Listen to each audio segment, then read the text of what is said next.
Jamie, first, before we get into your business, give us a little bit of a background on you. I grew up in Glenmore Park. So where I started was graphic design. And then eventually I found myself a job in graphic design, but not really in the part of graphic design I wanted to do. How did you fall into the paid advertising as your main thing? So I was very impatient. And that's why I feel like I just more and more moved into paid advertising that way. And then got to the point where very quickly I was the only guy running all the paid ads in the agency. Was the next trajectory leaving and starting your own thing? It was the goal. And slowly but surely, I slowly started to pick up clients. Was there a point before it started really picking up that you're like, oh, maybe I should just quit this and just keep on going at the job that I'm doing? And we're back for 2025, and welcome back to the Pick Chats podcast. I'm super excited for season 2 of this podcast and getting to meet some more business owners throughout the whole year. The first podcast of the year, we have Jamie from Umped. He is a digital marketing specialist focusing on paid ad strategy for businesses. We're going to talk all things about Jamie and how he got into the industry and find out a little bit more about paid ads. So I hope you enjoy this episode with Jamie from Umped.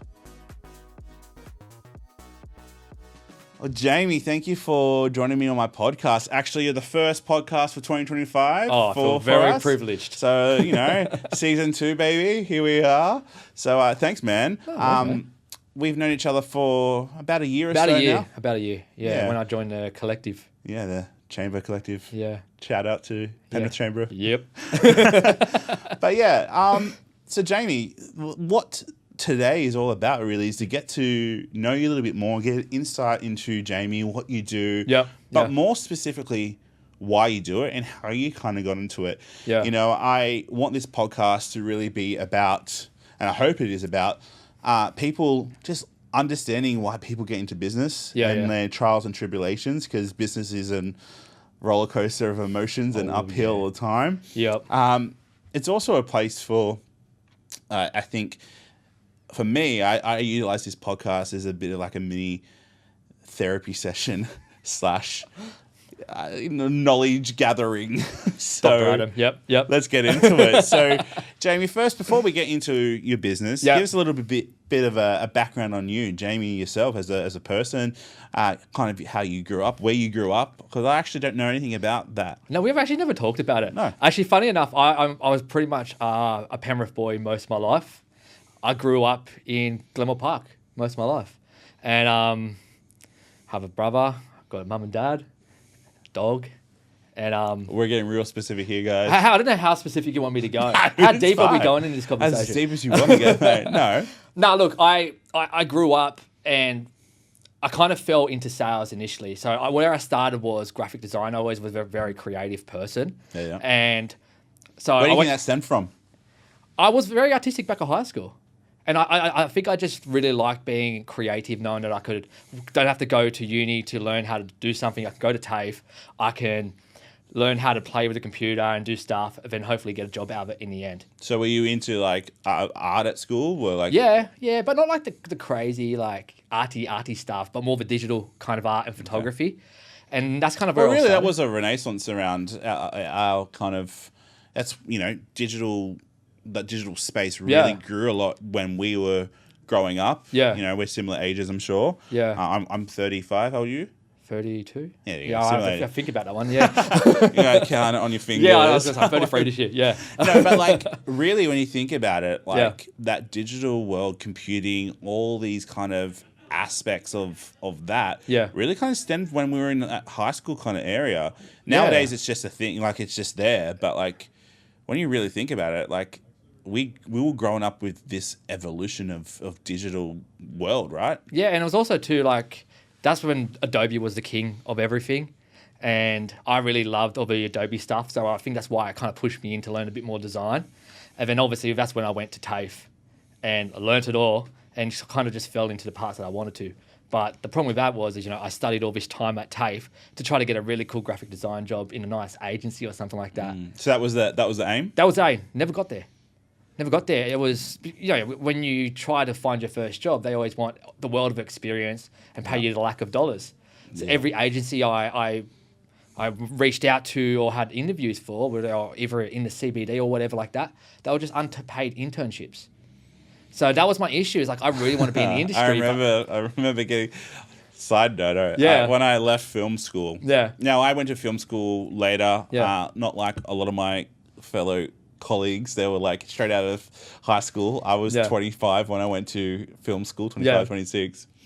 And when I left there, I was like, yeah, I'm going to get all these jobs. And then I had this internship come up for this fashion magazine doing video.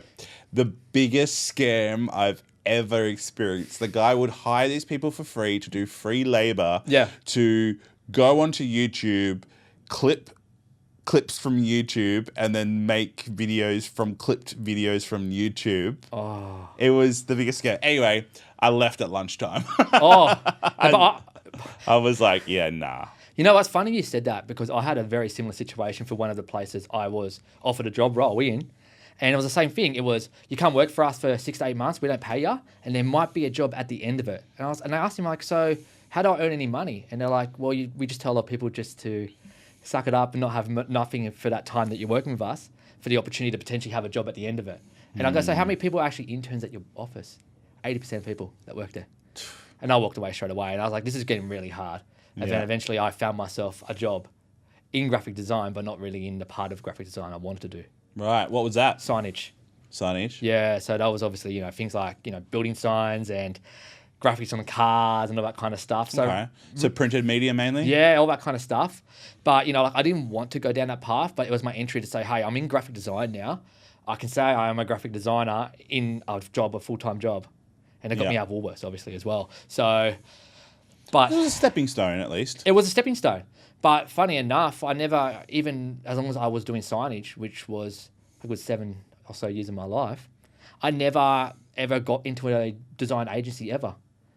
It was weird. And I started in signage as a graphic designer and then slowly just got pushed into doing sales. So towards the last part of my signage career, I wasn't really a graphic designer no more. I just got pushed into sales because I got good at sales, which has kind of been a godsend because what I'm in now as an industry for a marketer, sales is a heavy part of my job, is what I got to do for people with sales. And I kind of learned that throughout my transition through my career. So it was fun. Yeah. Interesting. Yeah. What do you think it was that you just couldn't break into that graphic design kind of realm? Do you think it's just a really competitive?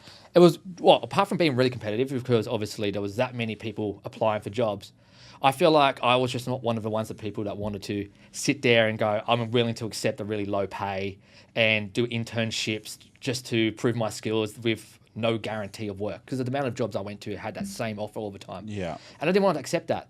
So that's why I didn't end up in an agency, which sucked because I had other people I went to TAFE with who ended up in really cool agencies and who learnt and worked alongside some really cool projects. Which Did they start in basic internships and work their way up? Or yeah, they I just think they did. Yeah. I didn't really, after you leave those kind of things, you don't keep in touch as much as you'd like to. Yeah. But they all kind of went off in their own ways, and some people found the perfect jobs. Others just fizzled off and never actually did graphic design in the end of it.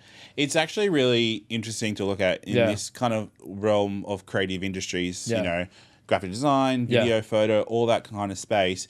It is tendency to be that way where it has to be free internships or really, really cheap pay and working your way up. If you look at the TV industry, for example, your Channel 7s, 9s, they all work in those basic internships where it's like, you get paid minimum money and then you have to work your way up into that kind of world too. Yeah. And I was in a similar boat. Once I finished film school, I was like, oh, there's this job going at Channel 7. Well, no, it wasn't. It was an internship, and I was here as like 27-year-old at that point, just had married and have a first kid, and they were like, yeah, the pay is like $600 a week or something like that, something really, really low, and I was like, cool, thank you, because I didn't want to, I already felt like I started late in the realm of what I was doing, and then going into that kind of space when I had a family to provide for, I was like, oh, I can't do that, and obviously, it led me to where I am here, but that's the trend, and unless you're willing to be in those ditches for a long time, sometimes, unfortunately, is the way. But every path is the path you take into where you are now. Well, exactly, and I think in a sense, it's like everyone can take their own path, but I wasn't willing to wait, so that's why I was just doing whatever I could to get actually in the industry. And then I was going to try to prove myself that way. And, obviously it never panned out to the way I wanted it. But, you know, like you said, everything happens for a reason. And I wouldn't be here doing what I do now if I never went through the stepping stones of learning some design, then learning some sales, and then obviously flowing into a completely different industry, which is completely irrelevant to what I was doing at the start. So, yeah. So you started getting into sales. Was that just by necessity, or they're like, yeah, you just need to start selling because we need sales, or was it something that you just were starting to get an interest in? No, so what's funny is, so that first graphic design job, it was a small team.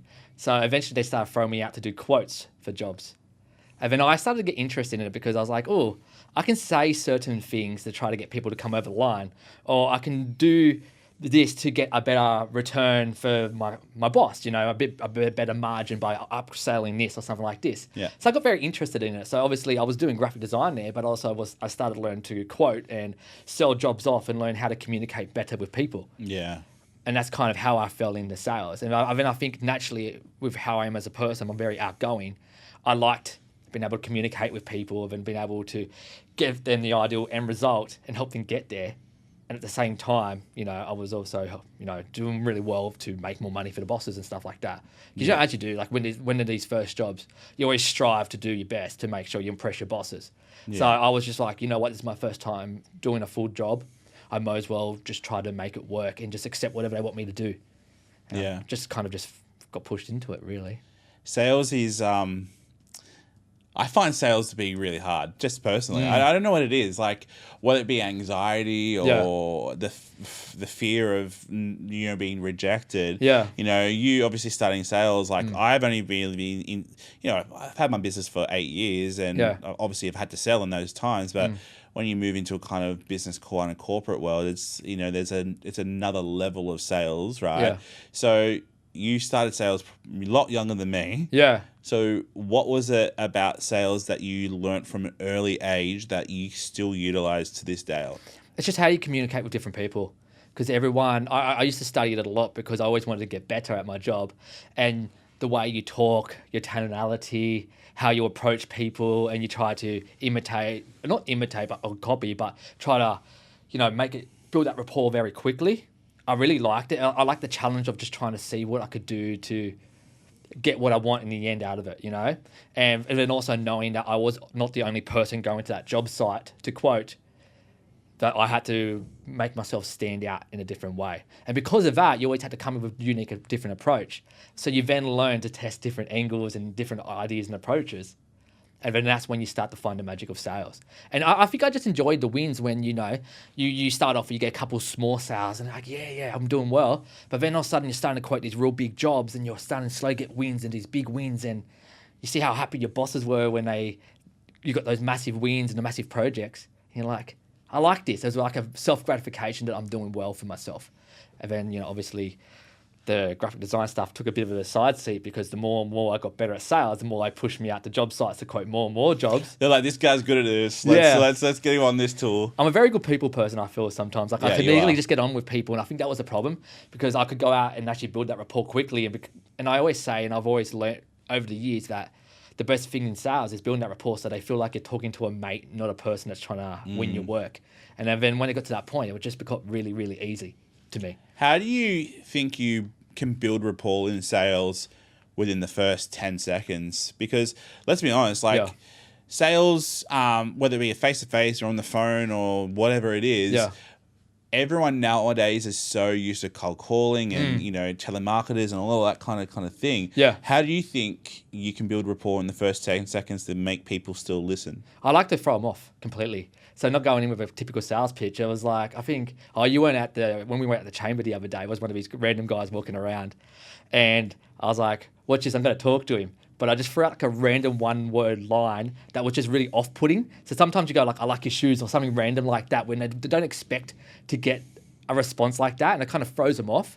Or I like to ask them a question. So it's the icebreaker. Yes, the icebreaker. You just got to think of it like a hook or a pickup line or something if you're trying to pick someone up or someone. Kind of can't do that when you're on the phone though, right? No, you can't. But you can try to be funny about it, like just rip them off and just try to ask them a random question about, like it's like, bloody, it's hot today, or it's pissing down outside, or I act like I've just answered the phone with a mate and just threw out a random question to him. Because it just breaks and brings a human aspect to the call. Because they are so used to, hi, is this such and such? Do you have 2 seconds to talk to me or whatever? Do you want your solar? Yeah.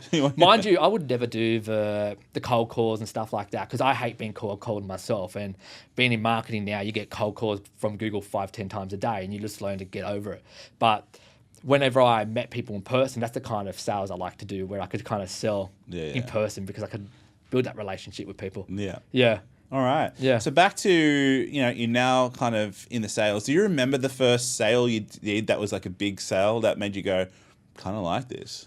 No, not really. I was more getting thrown under the bus and had to learn on the spot what to do was a hard one because obviously the deep end went into signage, wanting to just do graphic design. So I was just doing designs for signs and cars. And I was like, yeah, this is mad and stuff. Yeah. But they're like, all right, well, you're going to have to site today and you're going to measure up this job. And here's a ladder. And once upon a time, like, I don't know how to use tools. I'm still useless. Ask my wife. And I am useless. I always had to try. But the thing is, it's like, they told me go outside and measure up this job. I haven't used a measuring tape for as long as I can remember. I was still a kid. You're doing it upside down, backwards. And there's a ladder here, and I had to go out and act and pretend that I knew what I was talking about. And that's when it kind of like, it really hit me. And that's kind of how I learnt really quickly. Yeah. So is that the type of learner you are? Are you one that just is learned by doing? So it was two ways. I always tell people to either throw me under the bus, because I always tell you, like, if I can get thrown under the bus, I have to try to adapt really quickly. So I have to think on the spot how to fix it. Or the other one is critique my work. So back in my first started design, I was like, you can critique my work as much as you can because I'd love to know what other people think. Because if I keep thinking about my own opinion, it's biased. It's my work, so I should naturally like what I do. But really, I'm not selling to myself. I'm selling to the people they're trying to target. Yeah. So that was the two ways to do it. Either throw me under the bus or tell me what I'm doing, but you think I'm doing wrong. Yeah. Then I can take that opinion and whether I take it or not.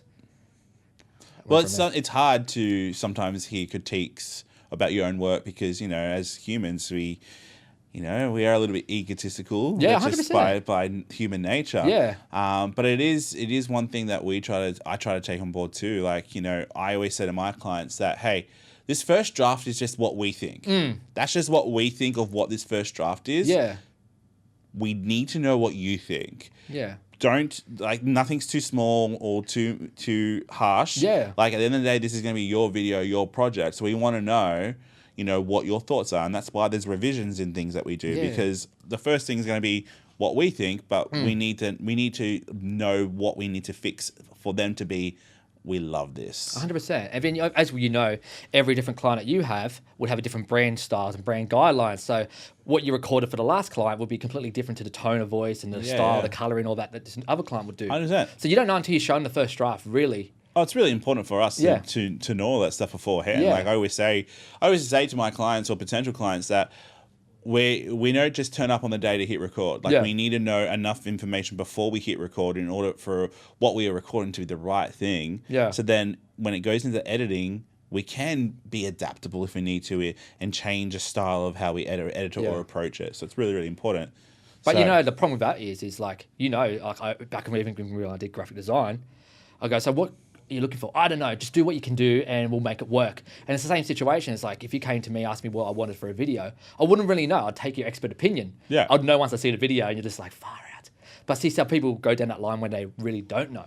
Yeah. And it's more most people don't. Yeah, most people don't. But it's those people out there that do that. And I encountered that a lot when I was a designer. Yeah. And then I'll turn around to him like, mate, what do you do? And he goes, I'm X, Y, and Z. I'm like, cool, you stick to that. I'll stick to doing a design because I know exactly what's going to make it work for you. Yeah. And because sometimes, you hire these people like you to do video, trust the person who's doing the video because they know the angles and what to do best. Yeah, sure. Yeah.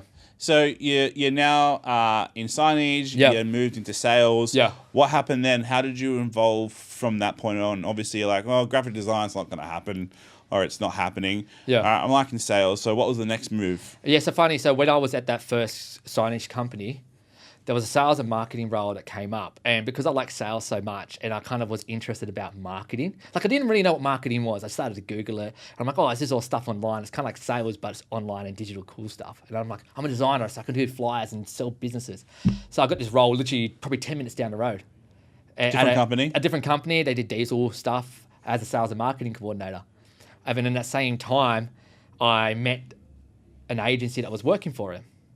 And that agency got drilled by me at the start, a person who didn't really know nothing about marketing, just someone that read a lot of stuff online, which played a very vital part in my growth in my future.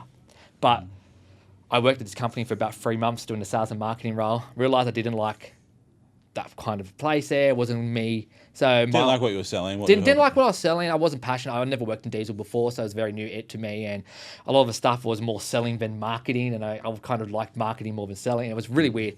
So the company before that offered me some more money. I went back, and then the rest is history at that signage company. But the most pivotal part about having that role at that diesel company was me in that agency. Because I built that relationship with the people who worked there, which a couple of years down the track remembered me and asked me if I ever wanted to come in and have a chat to them about doing some marketing, because they remembered what I knew about marketing, which at the time I didn't really know anything. So they were impressed with you. Yes. Even though you were like just reciting things that you learned online. Yeah. I had a saying, and I still use it. It comes back to you being a people person. Right? Yes. But what was the saying? The saying was bullshit, learn quick. And I did that with a lot of my roles. Like I would say I know this. Like it's bad, but I was like, cool, I can do this. All right, but not as well as I probably presented it. And that was one of those things when I went to that sales and marketing role. I had that agency there. I was looking for stuff, and I'm like, nah, this doesn't seem right to me. So I was saying things back to him and trying to drill at him. And clearly I made the impact. And then, yeah. Bullshit. Yeah, it was bullshit, learn quick. And I still, up until learning employers and stuff like that, I still follow it to this day. Like I not so much anymore because I know my stuff so well. But when I was trying to grow and develop my skills and slowly get into the industry I wanted, I had to kind of do that a little bit here and there to try to get into the roles I wanted. Yeah, absolutely. I think there is, without it sounding negative, bullshit, learn quick. Yeah. There is a good underlying thing there where we are thrown into situations in what we do where we might not be as well versed in a subject or a topic, or for me, if I'm working with a client that I've never worked with, so then we do have to learn quick in order to catch up so we can help them the best way. So I think, bullshit, is all about confidence. Yeah. It's not about like lying. It's about that confidence that you can perceive that you know what?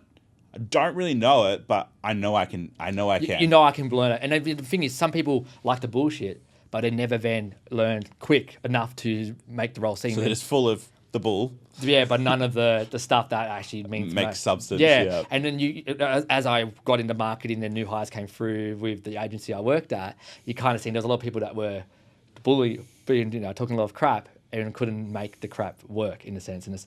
But the agency I talked about was the same agency that when I eventually quit signage because I was just over it, I went overseas and did a bit of a European escapade and stuff like that. Contacted me while I was over there and said, hey, we've got a role coming up. Just want to come in and just do a hybrid thing and learn a bit. So then you came back and you started working for them? Yep. So that was after I quit my job at the signage company. Yeah. Had nothing to come back to. And the second day I was back after Europe, still, sleep deprived and stuff like that. Had an interview, got a job straight away with them. Just accepted it. That was in Bella Vista. And that's where my marketing career sort of started. Yeah. So was that like a junior marketing role? Or? It was a hybrid. So I went in with big pay cuts and all that kind of stuff. But it was working between doing paid advertising, what I do now, and the other side of it was SEO, so search engine optimization and organic stuff. Right. They just wanted to kind of make it a hybrid where I kind of worked between both and they were going to train me. Okay. But was that a big learning curve? Yeah, it was, because I walked into something where I'm like, wow, this is actually what a marketing agency is now. I'm finally in. I've got to now try to make sure I stay in because I finally got myself into a foot of an industry. And then, so that's when I started obviously studying, learning more, doing whatever I can, asking all the questions. And I quickly fell out of SEO. And a lot of people... Just for audience that might not know what SEO is, can you just give a brief description of what SEO is? Yeah, so SEO is when the easiest way to describe it is when you type anything onto Google, and if you don't look at the ads, but you look at anything underneath the ads, those are your organic listings. And SEO is more heavily reliant on trying to get your organic listings to be up the top of that search, so you don't have to pay in the future. So it stands for search engine optimization. Yes. Yeah. So it's all organic content that is going out there onto the interweb. Yes, but the big difference between search engine optimization and paid advertising is paid advertising is very salesy. Search engine optimization is very educational, long 100%. format. So I could never grasp search engine optimization because my whole background was sales. So every time I would get asked to write a blog or something like this, it'd be such from a sales angle, and I could never grasp an SEO angle. And that's where I slowly kept naturally falling closer and closer into paid advertising. Yeah. Because that's where the sales angle kept hitting me. Yeah. And let's break down paid advertising. Yep. So we just broke down SEO. Yep. So paid advertising in basic terms and what that is. So basic terms is you put money into an ad platform like Google, Facebook, TikTok, Pinterest, anywhere. It's basically a pay-to-win model. So you put your money down on a table. You say, I want to target this location, this age group, this gender, this interest, and then your ads show up almost immediately. Yeah. That's probably the easiest way of explaining paid advertising. And is it a gamble? No, it's not a gamble if you know what you're doing. Ooh. Yeah, that's the difference. It's people. I'd make the gambles when they first go onto, say, Facebook, and you're on your Facebook business page, and Facebook goes, "Oh, you can boost this post for $15 and go see 1,000 people." That's a gamble because you're letting Facebook tell you what to do. Yeah. Facebook don't know half the time who you try to target. No, so free. that's the gamble. That's free money no matter. Yeah, the gamble is when you don't know what you're doing and you don't know how to set up things the right way so you don't waste money. Because all these platforms are out there to make you spend more money so they make more money. And if you know and watch what's happening across mainly Meta, which is Facebook and Instagram, and also Google, the new features they've been bringing in recently are all there to get you to spend more money because they take away that control where you could actually control the money. They're attracting and pretty, but they're not substance. And they of all of these days, they're all talking about how AI will get you this and get you that. And AI is pretty good to a point, but it's not the be all end all. You still need a brain behind it to control it a bit better. Yeah. Yeah.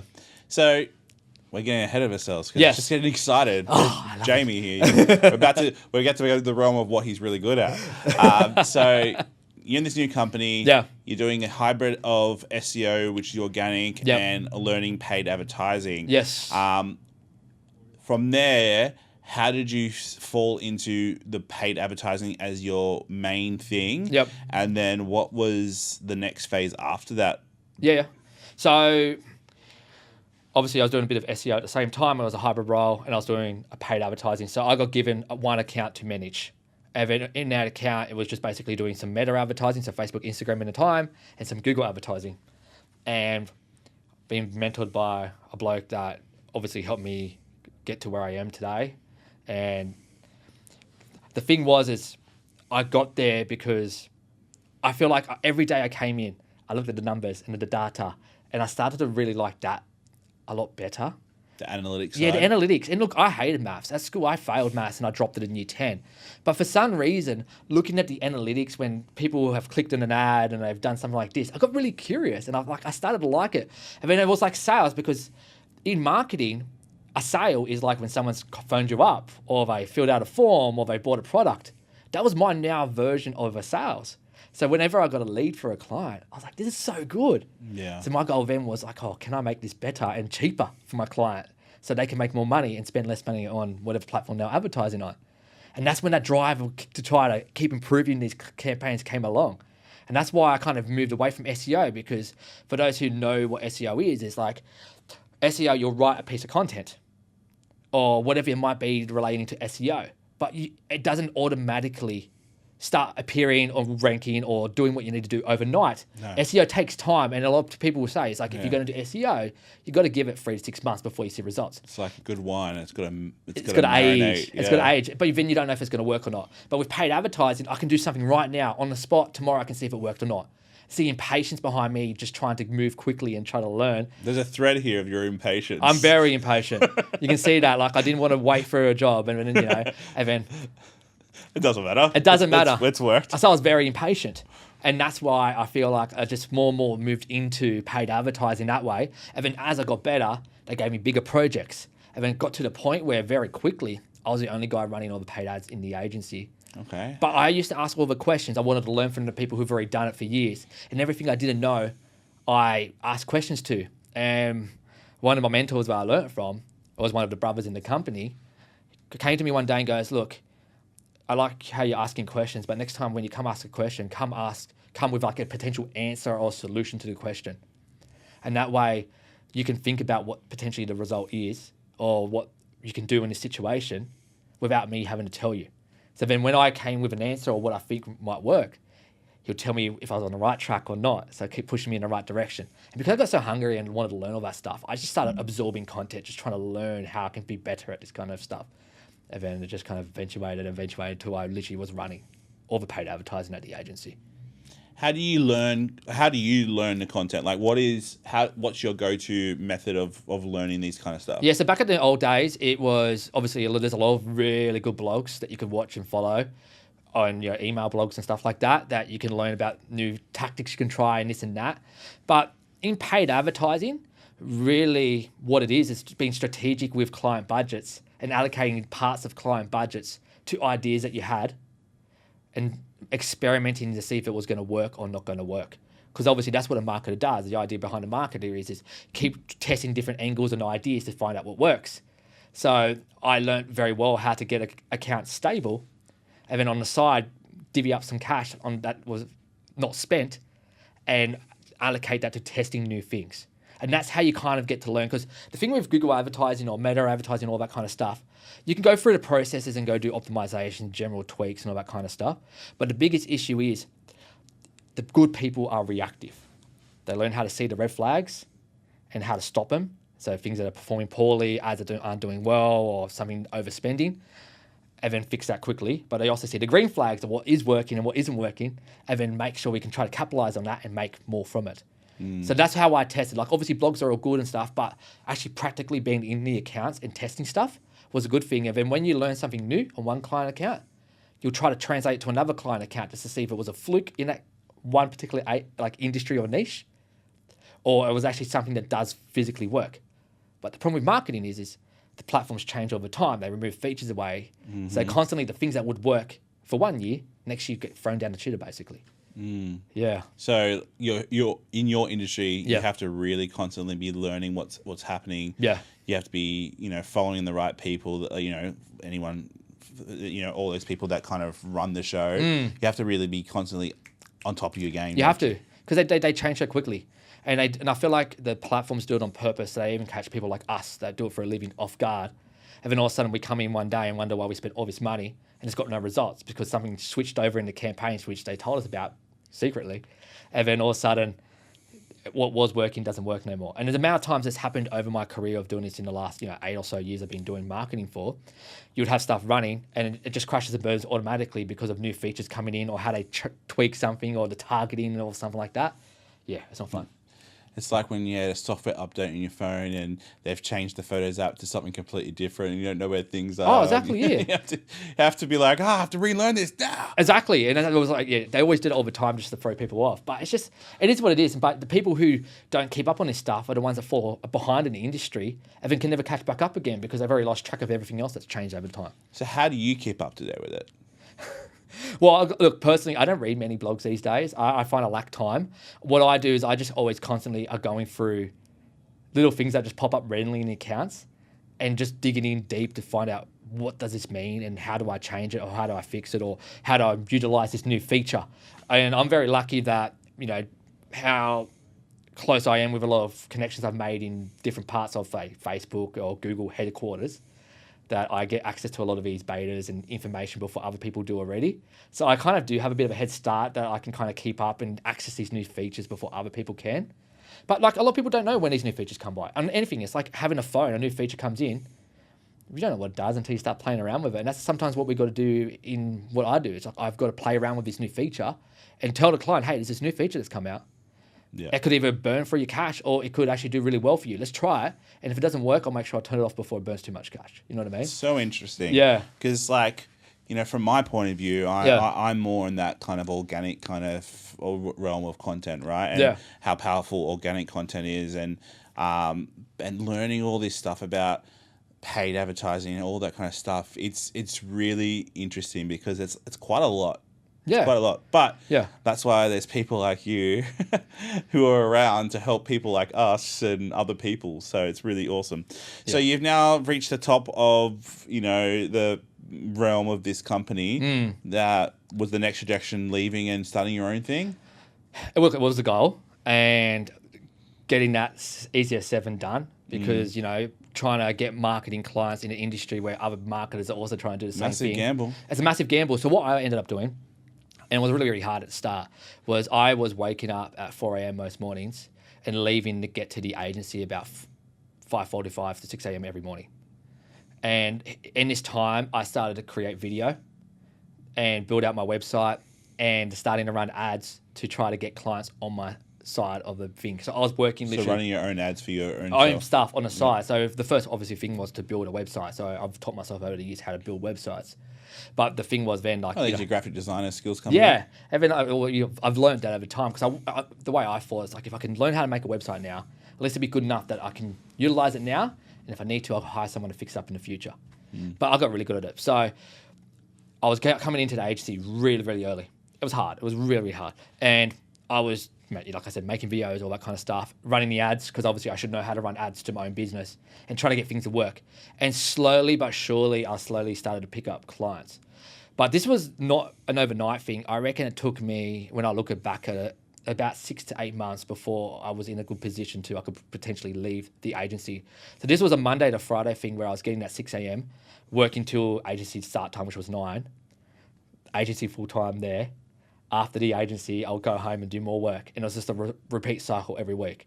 So I felt like I was doing Groundhog Day every day, and it's just a grind. And I'm like, you know what? I'm hoping this eventually pays off. Quite taxing too. It was knackering. Because let's be honest, you're on a computer all day. Like it's very mentally tiring, and then you physically become tired as well. Yeah, and I actually, that's when caffeine becomes a problem and you just live off coffee all the time and energy drinks. But the thing was, the end result was what I wanted. I knew in the future that, I had a lovely partner at the time, which still now my wife. But the thing was, I knew in the future that if I kept working at an agency, if I wanted to have a child, I wouldn't be able to spend that time with a child and I would lose that chance. So the only way I could feel like I could get out is try to get my own thing going and start my own business. And so that was the motivation for behind it. Okay. Yeah, that in the future I will become a dad. And then because I wanted to become a dad, I wanted to make sure I see my child grow up. Because I see, I was looking at the hours I was working. I was leaving at 5:30 in the morning, getting home at 6:30 at night. How can I raise a child doing that? Yeah, and by the way, he is now a dad. I'm now a dad. New dad of... Got 16-week-old as we talk off right now. Podcast. Yeah. So obviously the dream has come true. Yeah. But that was the goal. It was really taxing. Even on some of that, like I was heading up the paid agency with all the massive clients, some global clients, some Australia-wide, all that kind of stuff. And then at the same time, managing my own clients as they slowly trickled through and started to get clients through the door. So at the same time, I was learning to run business myself on the side. So the balancing act was hard because I know my boss knew there was stuff happening on the side. And I was quite transparent about it to him as well because I had a big respect for him because, obviously he's got me this far in life. I let him know that this stuff was happening. And, as time grew on, the clients picked up. And more, I realized that, 1 or 2 more clients will equal my current salary. And if I took another client, I'll be making more than my salary doing a couple hours a day. And then that's when the motivation just kept drilling me. And I was like, I've got to keep going. Yeah. But, right there is a story of like starting a business is not easy. Nah. For people that think you can start a business tomorrow and it's going to be all roses, it's not. And I want to be real on this podcast. And like, even to this day, still running a business is tough. Yeah, 100%. But especially that first kickoff and that catalyst to how it starts, you got to do the groundwork. You got to get in. And like, I've had to do it twice, really, because I first started in the wedding industry and then moved over to the corporate. So I've had to kind of reinvent and do it twice, 100%. Which has been quite hard. But, that is what it is. Most people that run businesses don't have the luxury of a business to be a family business that they bring into or they've just well connected so they can start tomorrow and just get happening. Most people start business while they're working full-time or a part-time job to make ends meet. And you have to. And, and at the time as well, don't forget, you're either paying rent or you've got a house or whatever like that, and you've got a fund and, you've got to support your family as much as possible. So there's that whole risk factor involved between all of that kind of stuff. And then the biggest thing was, as my clients got bigger, it got to the point where I was, should I resign and do my own thing or not? But at the time, we owned a house as well. Yeah. So there's a big risk factor there that, if this fails. Was there a point before it started really picking up that you're like, oh, maybe I should just quit this and just keep on going at the job that I'm doing? No, because I feel like I've got that far that, you know, I'm always been a bit of a risk taker. And that's why, you know, I quit my job back when I was at signage and went off overseas and came back and was willing to have nothing. I always liked a bit of risk because I always like that challenge to sort of see if I can get over the end result. And it's the same here. It's like if I've just been grinding all these mornings and, you know, these evenings and stuff like that for it not to work, well, I've just given up. It's like the same reason why you go to gym all these years. You don't just give up for no reason. It's like if a swimmer was doing a 500-meter lap and they got to 250, he was like, I'm just going to swim back. 100%. I didn't want to make it lose. And as I saw clients coming through and I could kind of... Because, you know, when you work in an agency, you start to understand how much people were charging for a client, how many clients I was managing. I was adding up numbers in my head. I'm like, if I end up getting half of this, I'd be on a much better and more attractive salary than I am now. So that's what kind of motivated me to do it. And look, I loved working at the agency. I had some really good mates I still keep in touch with every day. And I learned so much. This is obviously everything I know now. But I always liked doing things my way. And I always had this different approach where I was like, obviously when I work for an agency, I go by their brands and how they act. So I was a bit restricted, which wasn't a problem because it wasn't my business. But I was like, if I have my own business, I can go rogue and do whatever I want and call people out, you know, all the stuff that people see me doing now. So that was my main motivator. It's like, can I do this? I want to see if I can do this because, you know, in the end, it's like, it'd be good if I could travel without having to worry and I can not work today or I can work early or, you know, this kind of stuff, having the flexibility.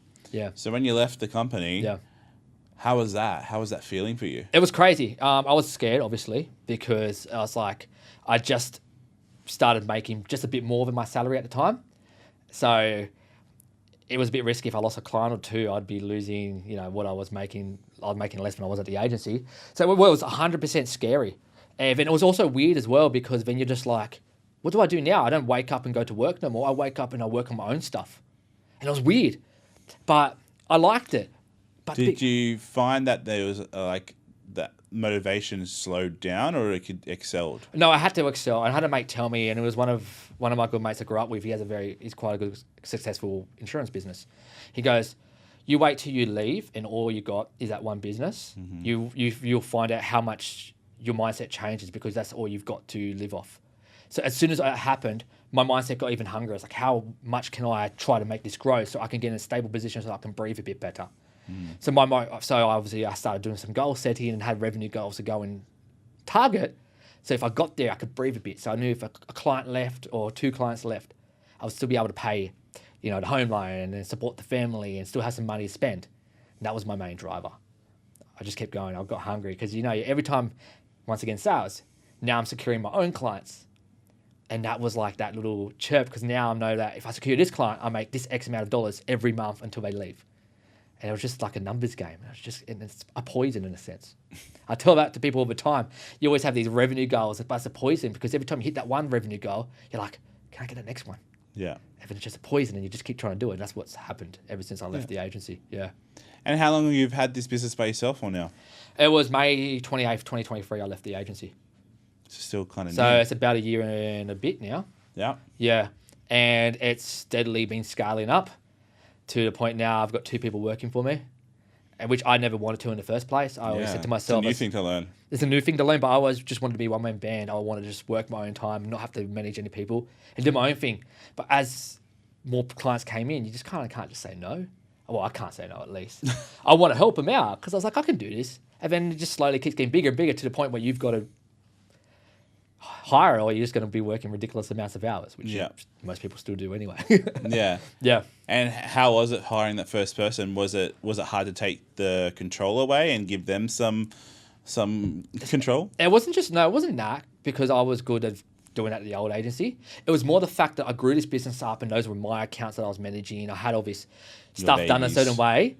I was always scared that I let this person in my business that he could just go off and destroy everything.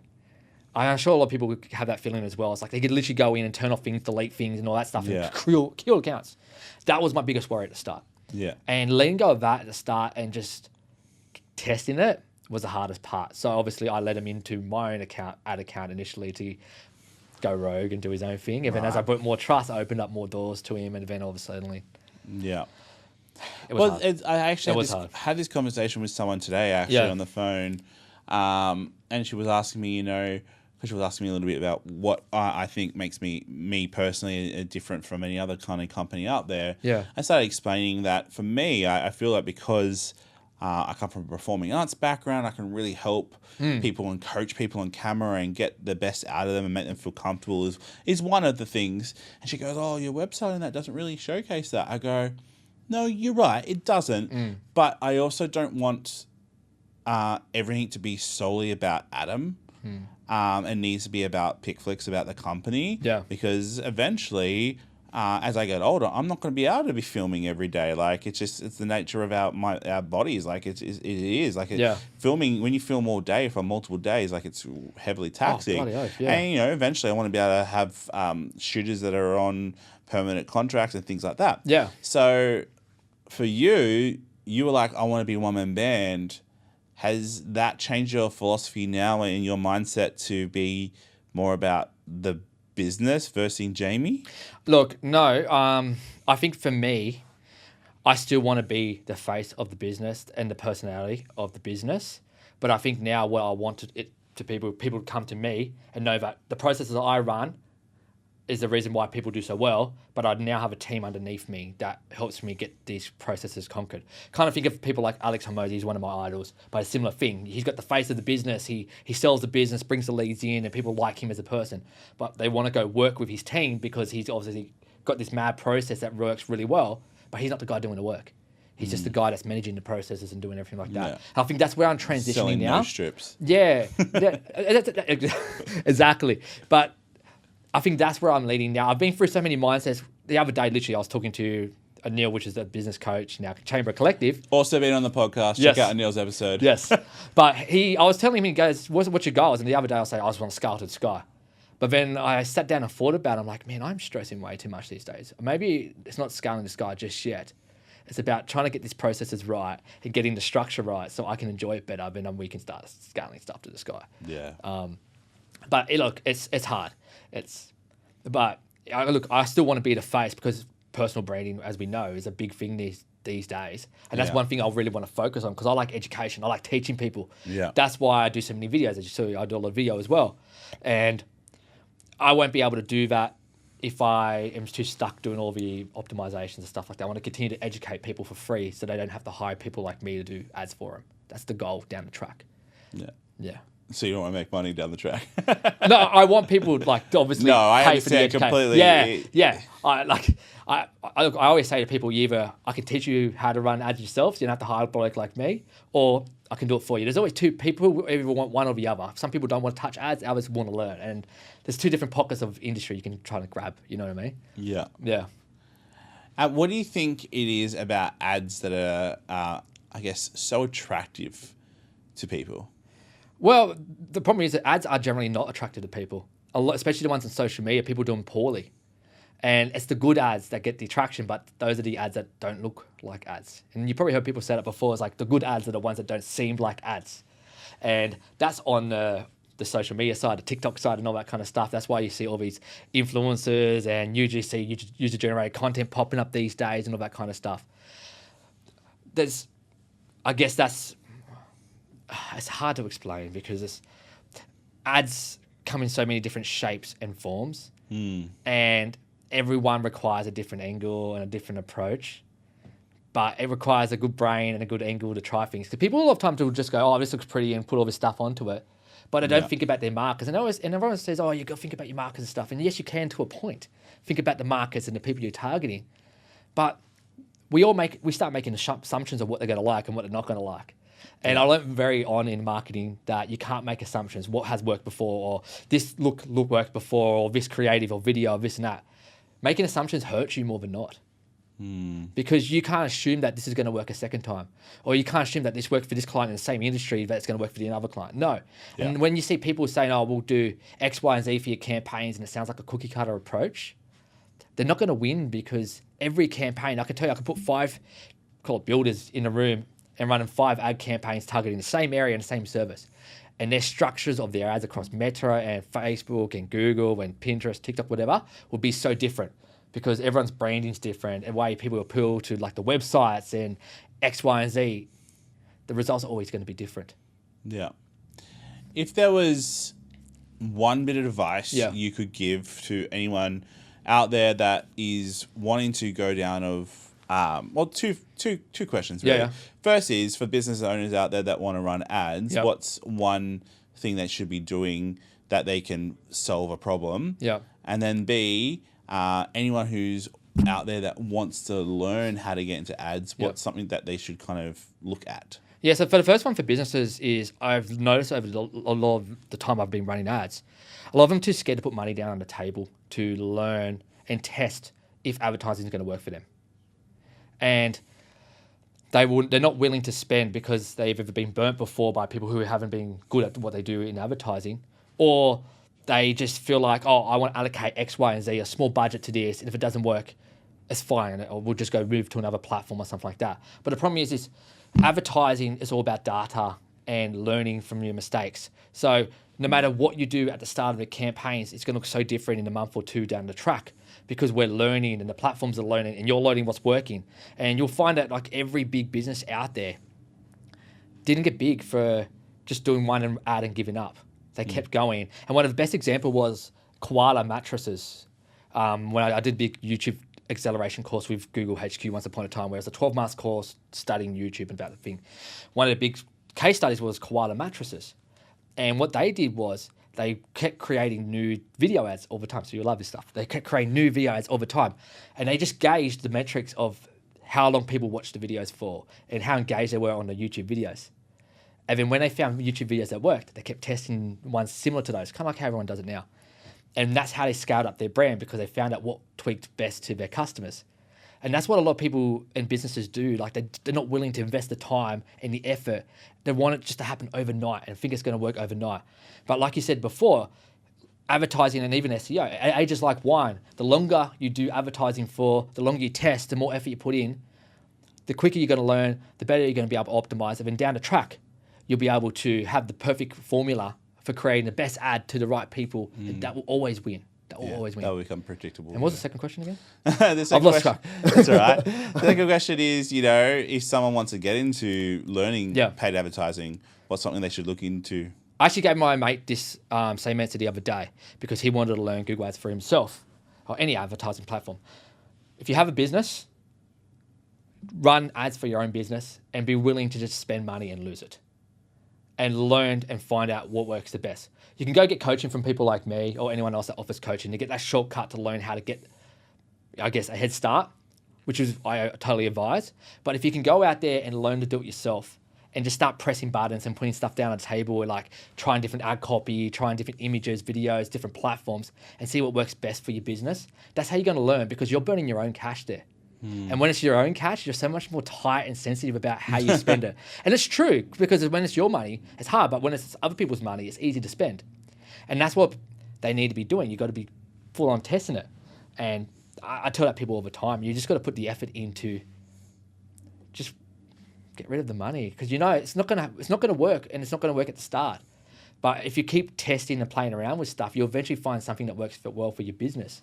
But even if you don't have a business at the time and you just if you don't have a business but you want to learn how to do advertising and you want to work for someone in the future, the best bet is you just go find a marketing agency and ask if you could just work for them for a little bit and learn from them. And it goes back to offering your services for free. But the problem with that is you've got to have something that's live and active online to run ads to so that you can understand how things work. If you haven't got a live campaign, it's hard for you to know how to optimize and how things work if you don't know what's happening. You can say, I can build this campaign up and it looks all very pretty, but you haven't turned the ads on, so you don't actually know what's going to happen. Yeah. And you sometimes find the simple builds are the best builds when you build these kind of campaigns. But you wouldn't know that unless you started actually physically doing the work. It's like doing video. You're not going to learn be a good videographer if you just watch some YouTube videos. You got to get out on the field and do the work. Yeah. Pick up a camera. 100%. Pick up a computer. Exactly. There you go. Learn how to edit software, what different lenses do, lighting does, all that kind of stuff. You've got to learn that kind of stuff. So you've been actionable on the field is the only way to learn. And that's how I learn with everything I do in marketing. I've got to make sure I'm testing different angles and keeping up with trends just so I can not fall behind. Yeah. If you could predict what the realm of paid advertising may look like in a year's time, what's your thoughts? Look, it's all going down AI's route constantly. The more and more all these ad platforms are integrating AI in, so artificial intelligence. When I say that, it's more so they're giving you less control. So you'd be saying, I want to do 1, 2, and 3. And instead of being able to have 15 different dials you can turn, you now have 1 or 2 different dials you can turn in terms of how you do different targeting. So in a couple years, I reckon in 12 months' time, there's going to be less we can actually do in terms of controlling the campaigns. And it's more about trusting the platforms. And I feel like we're still going to keep going down that route. And I can tell you right now, if I look at Meta, changes over the last 12 months, and the same with Google, the amount they've brought AI into the platform more, even in terms of writing ads and creating ads and imagery and stuff like that. We never had this 5-10 years ago. Everything was more manual and we were using our own brain. But these platforms take so much data from every user. They profile every user, their gender, their age, their location, what they search for, how they act on every website, that these platforms know more than we do as marketers. That's why these ad platforms are so good sometimes, to just let them do their thing and watch the course and learn how to optimize based on this. Because what you'll find is all these new AI features that these platforms bring out, it ticks a little box in the platform's eyes. So I always find that if you can do what they want you to do to a point, while you still have some kind of control, you'll get cheaper ads and you'll get cheaper impressions and clicks and stuff like that, because you're ticking their little box to say, I'm happy, I'm listening to you kind of thing. Because I tell you, when you talk to Google reps or Facebook reps, they're always trying to push you in one direction. They always have their own motives. And so when you tick those little boxes, you always find that something little happens. Yeah. Just don't boost posts. Please do not boost your posts. If you're going to do that, you might as well give me the money. I'll go chuck it in the pokies for you. He's not wrong. He's not wrong. All right. If you had to choose between running Google ads or choosing Meta ads, what would it be? Look, most of my business has been pushed around Google ads. And the reason why I like doing Google ads is the intent behind Google ads. So a bit of a breakdown difference between, say, Meta ads, Facebook, Instagram, and Google is Google, people typing in stuff and your ad generally pops up. That's probably the simplest way of doing Google ads. There's intent behind what you're doing. So let's say you're looking for a videographer near me, your ad can pop up. Whereas if I was trying to do the same ad on Facebook, I'm trying to find people who might be interested in a videographer. Doesn't mean they're looking for you right now. So the intent's different. So what you generally find is the sales process is more simpler for the client if they get a Google ad and they've clicked on the ad looking for that service, because they're physically typing it now. Whereas the sales process on Meta is a lot more longer for the clients. You always find you're fighting wars trying to get people across the line. And on top of that, creative is also so hard in Meta, because you'll find that if you haven't got a content creation agency or anything producing your content, or you're good at producing content, most of the images you get from people are pretty crap. Yeah. Or videos are crap. And you're left with stuff that's probably not going to work. So if you've been heavily trying to edit ads all your time and all this effort to try and make things work, and it's not that easy. So that's why I always stuck with the Google ads to sort of say, this is where you kind of start for most things. And then we can move over to Meta if you have to choose one platform. So it's intentional leads versus intentional leads. Yeah. And the way I say it is as well, if it's something that people are typing in Googling and it's something that people are commonly looking for, Google's great. But if you have a new product that's completely weird and different that people would never be searching for, that's when Meta ads and TikTok ads are great, because it's a discovery process. But if you've got a service or a product you're trying to sell, just go to Google. People are looking for it right now. You might as well just show up and win straight away. Excellent. Yeah. All right, we're going to get into some rapid fire questions. Yes. Are you ready for this? Shoot me. Yeah. Trying to make them as succinct and as quick as we can. Yep. We're talking to Jamie here, who you don't notice. He likes to talk. I love to talk. Which is absolutely fine. Here, I've got questions. All You right. could be anywhere in the world right now, where it would be? Ooh, Mexico. Mexico. We actually had me and the wife had a Mexico trip booked before COVID.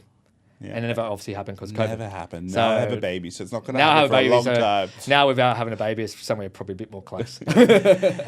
Favorite shape and why? Favorite shape? I guess circle. Because it's like marketing. It's things go around in a loop. If you do the right things in marketing, it all should go in a big circle. All right. Yeah. If you have a superpower for the day, what would it be? Speed. Speed. Because I like getting work done, but if I get work done even faster, it would be even better. Awesome. Yeah. Favorite band or artist? Yeah, so funny, this is an interesting one. Parkway Drive is a big metal band from Byron Bay. I grew up with them. I played their music for HSC. Yeah, definitely my favorite band. It gets me in the zone. I love my screamo stuff. I think you're solo there from me. I'm not into that type of music. And favorite color? Blue. I don't know. I always just seem to wear blue in my life, so I just stuck with blue. Yeah. Even though your branding's greeny yellow. No, the branding's orange. Orange? Black background with orangey kind of... Last time I saw it was like a greeny yellow. Oh, it depends how I feel sometimes. But it's very backwards. It's like a bright orange. It looks like I'm kind of a sports brand sometimes, the way I branded it. Yeah. It does kind of feel like a Nike vibes. Yeah. And actually, funny you say that. The font's exactly the same as Nike. It's the exact same font. Because I liked the look of it. And then obviously I went for a black website because every other marketing agency had a white website. So I went black so I could just be a little bit different.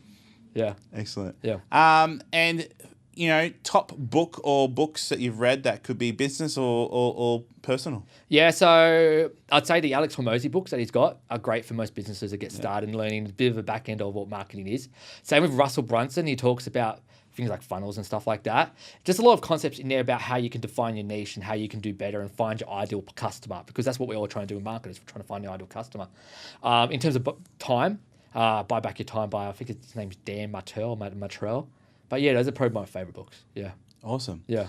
Well, Jamie, thank you very much for joining me on my podcast. It's actually been really nice to hear your background and have more context to you. And hopefully our listeners have learned some things about what we've talked about too. Yeah, but for our listeners out there, can you tell them where they can potentially get in contact with you, and if they are interested in a paid ad strategist like yourself? Yeah. Give them a shout out. Yeah, so my website is Umped, so it's like pump, so umped.com.au.